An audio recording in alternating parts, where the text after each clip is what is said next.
Dr. Chaitanya Prakash Yogi, Director of the Swami Vivekananda Cultural Center at the Consulate General of India in Durban, Dr. Sujit Kumar Purset, Mr. Arun Anand, Dr. Sachinananda Joshi, Ms. Cheryl Banwarilal, Mr. Piyush Khandelwal, distinguished guests and online members, welcome to today's program, with it being day 3 of Gandhian perspectives and 5 facets of Indian culture, with today's topic being creativity.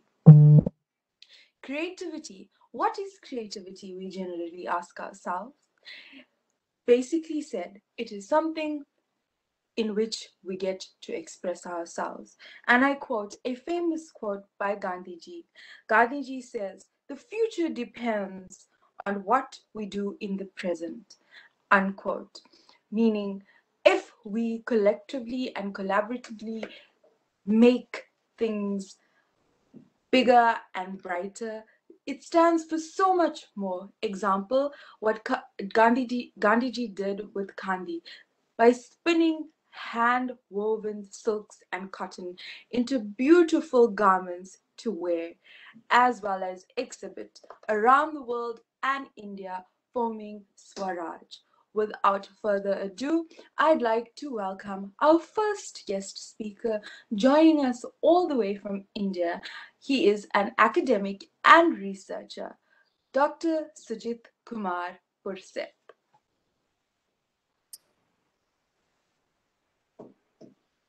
Very good afternoon from India and namaskar to once again, very good afternoon everyone. And I'm from India. I'm basically an academician, and I convey my sincere thanks and gratitude to Dr. C.P. Yogi ji, Sri Piyush Khandelwal ji, Srishti Hari Narayan ji, and Ms. Banwarilal ji. At the same time, I express my sincere thanks and gratitude to the Consulate General at Africa, and I will be presenting my opinions and views on the very crucial topic called the creativity with the Gandhian perspective. So I once again my sincere thanks, and I welcome all of you to my presentations here. Gandhi was known as the person who was very creative right from his childhood. And if you look to the journey of Gandhiji, right from his political career, and he was also an extraordinary writer. He was very particular about speaking about the common man. At the same time, he was also very adept, very good at knowing the pulse of the people. And at the same time, if you look at his writings, full of creativity. And at the same time, as Mrs. Srishti Srinivasanji, Harinarayanji was speaking, that the Hind Swaraj was also his manifestation of his creative personalities. So once again, I welcome, and we'll go to the further. I'm sharing my presentations here, if it is possible. This is Gandhiji, one cartoon by other than R.K. Lakshmanji. So the creativity part that we are going to discuss, the Gandhi, the creativity. My name is Sujit, and I'm just welcoming you from our way. And if you look at the creativity part of Gandhiji, it was also, the creative part was basically to make a very unique way of creativity in terms of politics, in terms of writing also. The very first was that Gandhiji was the person who was responsible for the amalgamation of ethical principles of politics. Very unique. The second is his writings. The writings are also his creative parts. And the third part that we will discuss, keeping in mind the timing that has been assigned to me, is the Satyagraha as well as Dandi March in 1930. So we can, in the three broad topics, we can identify the issue of creativity that helped him to establish himself as a leader at the global level. At the same time, creativity, that how do you create certain things that is acceptable to people. At the same time, when you go for creativity, you use your own thought, use your own thinking process, and create something very new.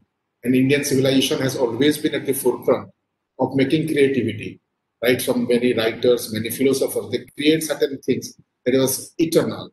The eternal principle is always the hallmark of the creativity part of Indian civilizations. So Gandhi was also one of the person who wrote extensively. His writing is also part of his personality. He was also a very simple man, but he was very determined. That's the most important thing. And he's quoting, I'm quoting from M.K. Gandhi, which he wrote in Young India, July 2, 1925. That why do he write something that is creative part of his Mahatma Gandhi? To be true to my faith, therefore I may not write in anger. I may not write idly. I may not write merely to excite passion. It is a training for me. And let me repeat this point. It was a training for him. And it enables me to peep into myself. And he is saying that he is looking into himself and to make discoveries of my weaknesses. So as an individual, he's looking into inside and insight into that individual, and he's making an assessment of his weaknesses. And subsequently, Gandhi was also a translator, means his broad vision, his creative part was not limited to India only. He got many ideas from different people. And that Korea was traveling from Johannesburg to Durban. He was given by Pollock. Henry Pollock was with his side, and Henry Pollock handed over him a book called Onto This Last by Ruskin. And Gandhiji translated it to Gujarati, as known as Sarboda. So the creative part started with Gandhi right from this beginning. And he is also expressing the same thing, that how a simple book made a very deep and profound impact on him, which he mentioned in the autobiography, saying the magical spell of a book. And the magical spell of a book made him to think and write something very creatively. Also, Gandhiji looked into the Greek philosophy, and because Gandhiji was committed to truth and non-violence. So far the truth is concerned, Gandhiji looked at the classic writing by Plato on ecology, the philosophy of Socrates. So Gandhiji remained committed as a creative person through all his writing. To other part of the things, the Gandhi used to maintain a very diary. At the same time, he was very particular in replying to each and every single letter. And the letters, those very enormous in number, it are vital parts of the writings, is the creative skill. And it is also the reflection of his thoughts on wide-ranging issues. And if you look at, if I say here, that when Gandhiji was taking a lead in the Dandi March in 1930, he was making a point that before beginning in the march, means before making the Padyatra, early in the morning, he used to get up early in the morning, and he made it a point to reply to every single letter that was coming to him during his. So Gandhi was not a simple writer in the sense that the creativity was reflected in different parts, different aspects of his life. And also amalgamation of principles, amalgamation of ethics, and also an attempt to change the discourse in this country, which has a profound impact on the world as well. So if you look at Gandhi, I'm just keeping in mind the time also. This was one of the small booklet written by Gandhiji. It is known as Balpoti. And the pages are only 8 pages. So Gandhiji is making a very critical statement in 1920, the height of Indian struggle for freedom. And remember, Gandhi was the forefront, but he was also a creative person. He was looking at the post-independent India, means where India will be very independent and India will be respectable towards the women. So he is, as a creative man, looking at to create a world where there will be gender equality and respect towards women. So in 1920, which is meant for the children, Gandhiji is the last chapter of the book. It's a simple chapter. It's called the housework, where he's got a conversation and a young boy. So the mother is making the boy used to about the presence of his sister, which also has the same right as him.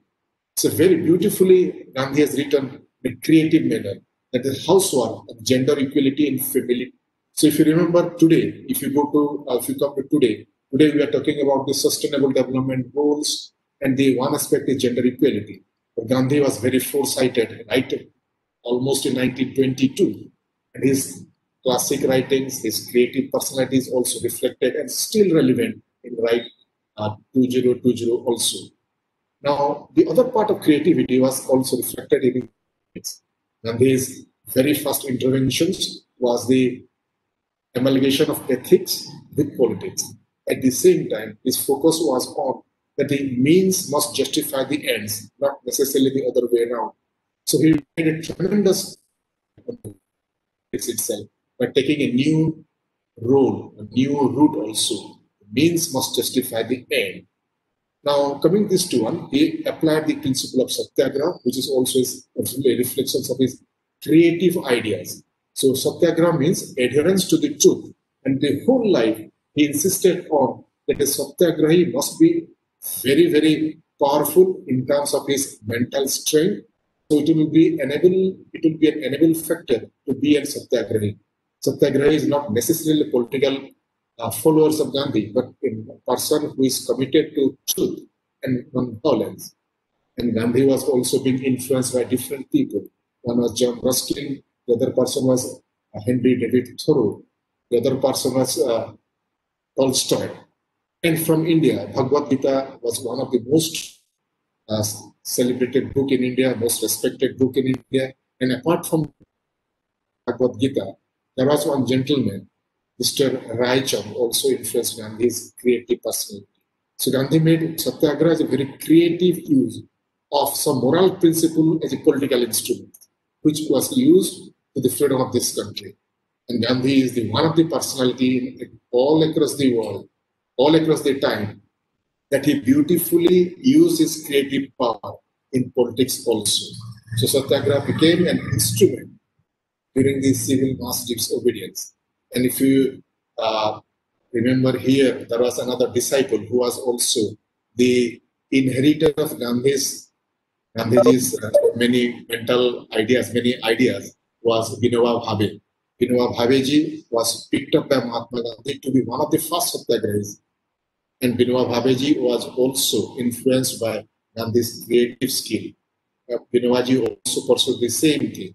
He interpreted Gita as he interpreted Gita to be his mother, and wrote Gitai. Gita I means Marathi, and he interpreted the Upanishads also.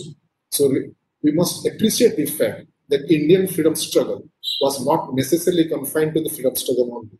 It was also a creative idea to create a society based on equity, equality, gender equality, and something called very hard work and ethical life. So Gandhi is responsible for that. The other was that the Dandi March, that is related to the very small thing related to common men of India. It was the common soul. And when Gandhiji started, there was an English paper at that time. It was called The Statesman. The Statesman make a very pejorative statement on Gandhi that we are not able to stop our laugh. And that is the condition of all learned people in India. But all of a sudden, the Dandi March proved it to be a sui generis, means it's one of its kind. Within 24 days, in 12 March 1930, we started from Ahmedabad, Sabarmati Ashram. We went to Dandi. Within 24 days, he covered almost 240 miles. And in this duration, he took 79 satyagrahis with him, and he changed the discourse of this country, freedom struggle, and he made it a profound political instrument also. So I will show one photograph because all of you are related to Durban. Durban is the place where Gandhiji was given a farewell meeting. This is a photograph, and he was almost on the verge of coming to India in 1940. So Gandhiji is sitting next to Gandhiji, Kasturbaji is also there. This photograph, I must quote here, the three African people, respected African people, those who quoted on Mahatma Gandhi's creative part. One was none other than Honorable Nelson Mandela-ji. Mandela-ji said that when Gandhi came, he came as a barrister called Mohandas Karamchand Gandhi, but we return him as a Mahatma Gandhi. The other person is Fatima Mir. He said that when Gandhi was taking a leave from Africa, he had already shown the signs of a person who is going to be sent. The Mahatmas. So this photograph has relevance, and there is also another person who is Mr. Fatim Sadib, who has written extensively on Gandhiji in Africa. He says that Africa is known for producing the best quality of diamonds in the world. And Gandhiji comes across as one of the best jewels that has been produced for the man. So the photograph is the relevance for Gandhi, his ideals, his ideologies, and his creative part as a political leader, as a good writer, and a simple individual who has the power to create certain things and impact a huge number of people all across the world. So if you remember in 1930, he is the man of the year. So I'll conclude my discussion here. It is almost 10 minutes. With this, once again, conveying my sincere thanks and gratitude to Dr. C.P. Joshi ji, Srishti ji, and other functionaries at Dharman. And this is my sincere thanks formally. And I end my speech here with the sincere note of gratitude. Thank you so much, Dr. Sujit Kumar Purseth, for your very knowledgeable and insightful documentation showing us deep-etched history on Gandhiji and how we can all learn to be creative from all his aspects and teachings. Our next guest speaker joining us from India is a senior journalist, and that is Mr. Arun Anand. Welcome, sir, for your remarks. First, I want to thank all of you for calling me for this discussion. And I have had the opportunity to look at Gandhiji in two interesting ways. One, because I belong to a family which is a Punjabi migrant family from erstwhile Pakistan. So I'm the second generation person. So there was a level of discomfort when we were growing up as far as Mahatma Gandhi's name was concerned. Then I read basically Louis Fisher's biography of Mahatma Gandhi.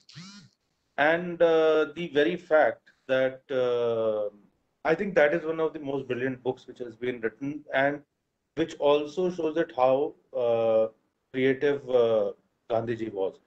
See, when it comes to the concept of creativity, I think it's also important that we look at Gandhiji's creativity. We tend to look most of the time in terms of the Western framework. So the concept of creativity is very different when it comes to the Eastern philosophy. It has got less to do, the Hindi or the Sanskrit word for creativity is Srijanatmakta, or what we call Srijan. And this word has been drawn from the word Srishti. So it's basically, you are directly drawing from the nature, and so the concept of creativity has got more to do with the internal aspect, and then that internal metamorphosis, or you say the transformation, or creation of a new idea deep inside you. So then that gets manifested externally. And mind you, I think the Eastern philosophy also tells you that the manifestation in the external form, as far as creativity is concerned, is very minuscule. Almost more than, you can say, 90% or 95% of that creativity which happens deep inside you as an individual, and which was happening inside Gandhiji also. So that was not manifested tangibly, you can say. So what we are looking at, so one can understand, as my previous speaker, Dr. Sujit had said, and he gave n number of examples.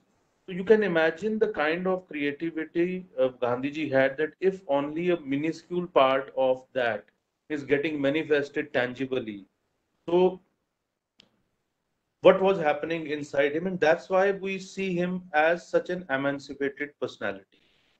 That is because he was continuously evolving. And one of the I think there are a lot of examples about his creativity, so I am trying to speak more on the process which I can analyze. One interesting thing is that, and I've seen that in not only Gandhiji, but in most of the public figures who are highly creative. The thing is that they travel very extensively, they meet a lot of people, and they draw a lot of inspiration. So Mahatma Gandhi, as far as I have read, he never traveled by air. Most of the time he preferred to use to travel by train, and we know, in general compartment or in third class. Or so what was the reason? The reason was that if you want to evolve continuously, if you're a public figure, if you are working for the society, so he used to meet people, he used to draw inspiration, he used to get ideas, he used to get first-hand information from the ground, and that is what made him very creative. Like when he went to Champaran and he saw firsthand what was happening there. And now, for example, you take a very simple that salt satyagraha. Now, a person who has not traveled extensively on the ground and would not understand, and has not met the common people, would not understand the importance of salt in a common man's life, and how this small element, but essential element, was turned into a major, political weapon, you can say, or major political tool. And the Britishers were at wits. And if you would look at the pattern of Gandhiji's public life, before every major movement or agitation, he would travel extensively. And during that travel, he would meet people, and as I said, get ideas and draw inspirations. So that was a process of, and then he would come up with something, very interesting, which would put, Britishers at wits.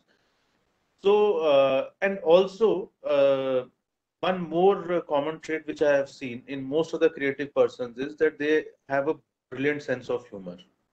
And Gandhiji also had though it is not, unfortunately through our textbooks and the documentaries which we are hardly shown this aspect of Gandhiji, that he had a brilliant sense of humor.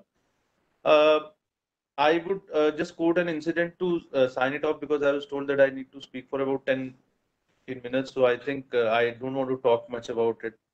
I would just, can my whole conversation with this thing, this sense of humor thing. And my humble request to everybody is that I think we need to promote that aspect. And especially in post-corona world, we need, more laughter, and we need to see that our public figures are not only always serious. And sense of humor is an essential part of creativity, that creative process. So Gandhiji went for the second roundtable conference to London, and when he got down there, so one British journalist came to him and he asked him, Mr. Gandhi, what do you think about British civilization? So Gandhiji replied, yeah, it's a good idea.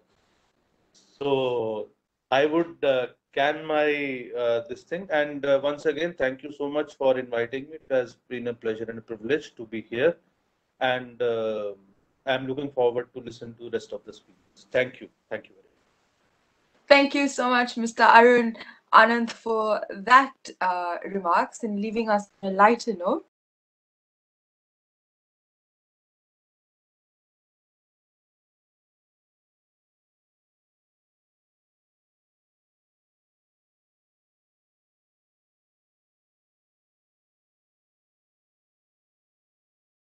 वैष्णव जन तो तेने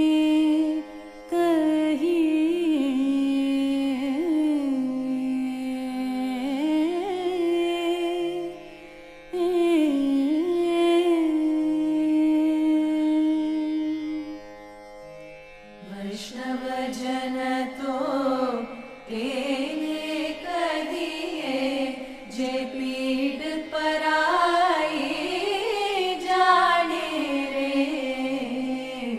वैष्णव जन तो तेने कहिए जे पीड़ पराई जाने रे पर दुखे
अभिमान राणे रे वैष्णव जन तो तेने कहिए जे पीड़ पराए जाने रे वैष्णव जन तो तेने कहिए जे पीड़ पराए जाने वैष्णव जन तो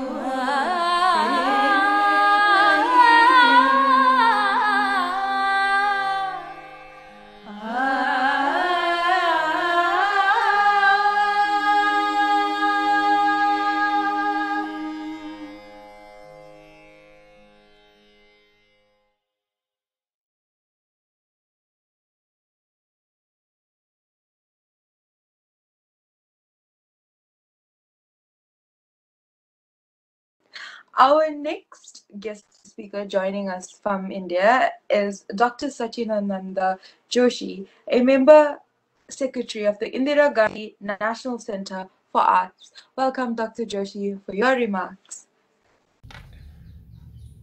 Dr. C.P. Tyagi, the director, my fellow panelist, Dr. Sujit Kumar, Sri Arun Anand, Ms. Srishti, Ms. Carol, Mr. Piyush, and all the distinguished audience who have joined this webinar. I am extremely happy that the Vivekanand Center at Durban has organized this webinar on a very important topic, that is creativity. And we are trying to really involve ourselves in finding out how creatively Mahatma Gandhi used his idea of freedom and crafted the whole idea of freedom struggle for India. Not only India, he has also paved way to lead the life for the entire world. And that is why we all think that he is an epitome of creativity. Imagine a person who comes from South Africa, who has fought his battle successfully in South Africa for his right, for truth, and he comes to India. And just see the change. In South Africa, he's a well-known barrister, all clad in Western clothes. When he was thrown out of the first-class compartment, he realized that he must fight for his right. And when he comes to India, he's only wearing 2 pieces of clothes and a baton, and he travels in the 3rd class to absorb India within himself. And that is the way, that is a creative way to realize, to feel India. And what are his weapons to fight the battle here in India? Truth and non-violence. And when the British government realized that they don't know how to fight with people who don't fight with weapons, who don't attack them. They knew how to fight with guns and barrels, but they did not know how to fight with people who are not coming to attack them, who are only resisting by showing non-violent actions, sometimes even silent actions. And just see, each and every moment of Mahatma Gandhi has been designed in a different manner. Always kept the British government guessing what would be his next step and how they are going to combat this. May it be Champaran Satyagraha, may it be Dandi Satyagraha, may it be the non-cooperation movement, may it be the civil disobedience movement, may it be the Quit India movement. Each movement was designed in a different manner. And each movement had a different cause, giving realization to the British government that they need to leave India. And in fact, Mahatma Gandhi was not only stressing on the political freedom of India. He wanted Indians to be free of the colonial mindset. And that is why he also propounded the idea of Swaraj, Gram Swaraj. And how wonderfully he has expressed the idea of Swaraj in Hind Swaraj. I personally feel that this is a creation of God. This was some kind of a divine force which prompted Mahatma Gandhi to write this Hind Swaraj. Otherwise, who would have written this beautiful piece in just a fraction of 13-14 days? He was traveling in a ship and he wrote the Hind Swaraj. And it is told that when he used to write with his right hand. When his right hand used to give pains, he used to write with his left hand. When his stationery got exhausted, he also used the stationery of the ship to write the Hind Swaraj.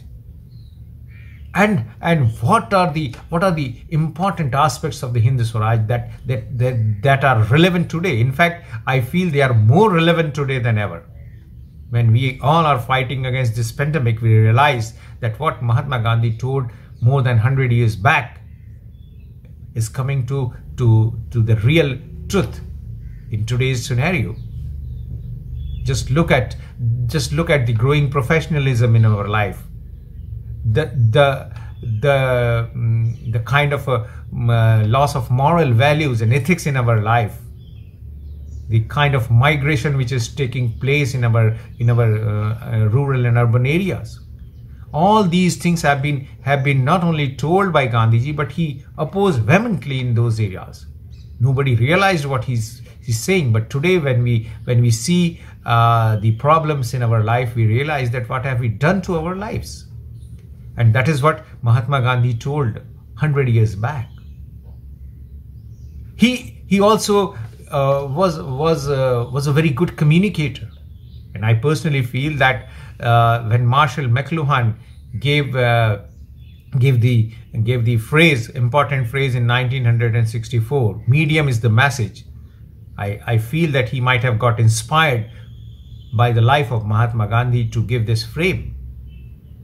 Give this phrase, because Mahatma Gandhi in fact was the medium as well as message, because he not only expressed through his thoughts, but he also expressed through his deeds, through his way of life.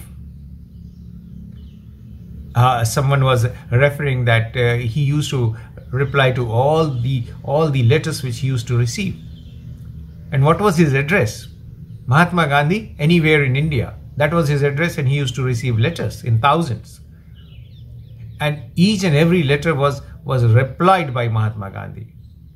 He also carried some important political messages, some important messages related to freedom movement, but also some messages related to their personal life.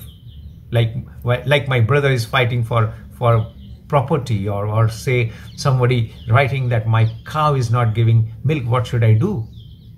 And all these queries used to receive equal importance by Mahatma Gandhi, because he was true to his soul, and he was always honest to what he realized and what he did.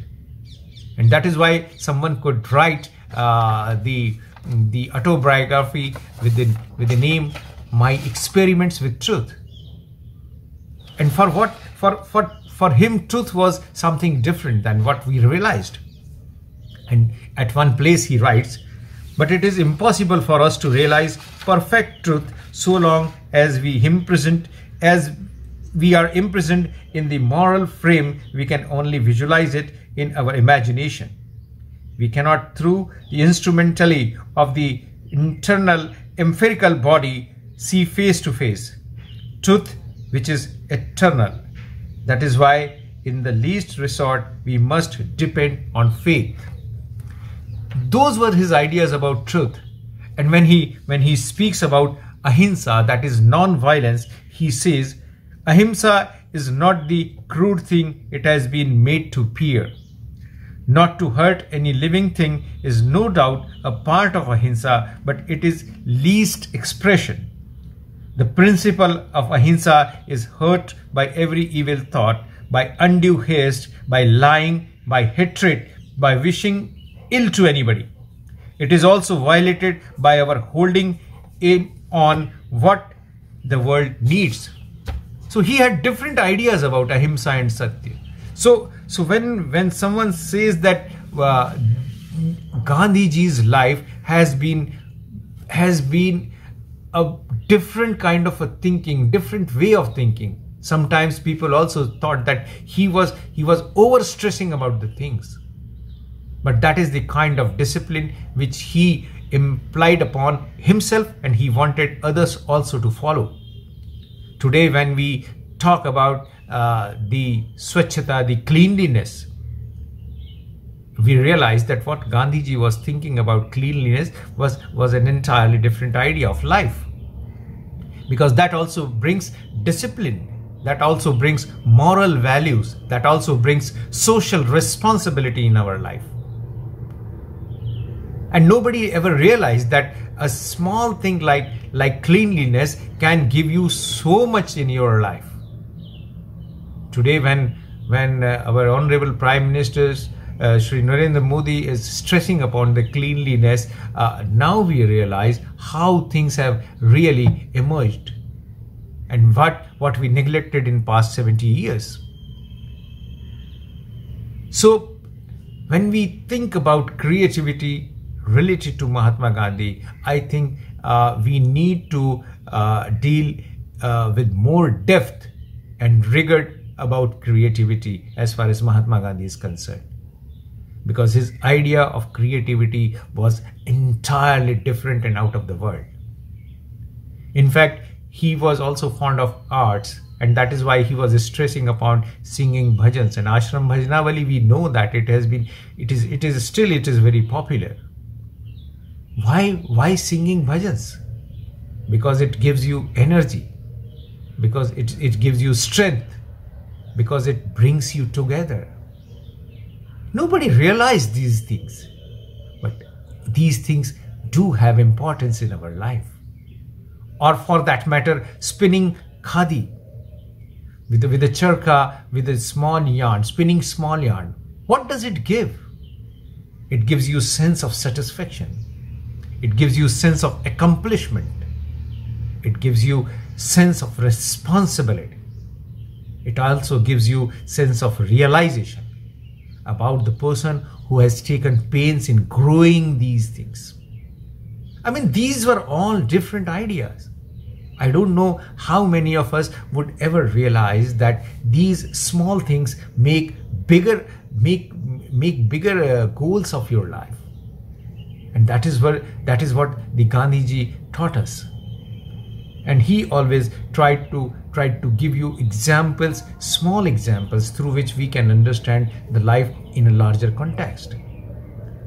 That is why I think in today's scenario, when 150 years have passed of Gandhi's birth, it is high time that now we discuss about different facets of life in a different perspective. In that manner, I think creativity is the most important element of Gandhiji's life. And why we are talking about creativity today is that today in highly professional world, in highly demanding world, in highly competitive world, we are forgetting to be creative.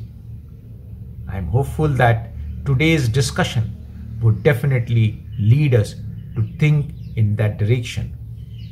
I must thank the Vivekananda Center for giving me an opportunity to talk about this on this occasion. I must thank the director and all the staff members of the center being so cooperative. Thank you very much. Thank you so much, Dr. Joshi, for your very insightful remarks. We've now come to the conclusion of today's program. I now welcome Ms. Cheryl Banwari-Lal to render this afternoon's vote of thanks.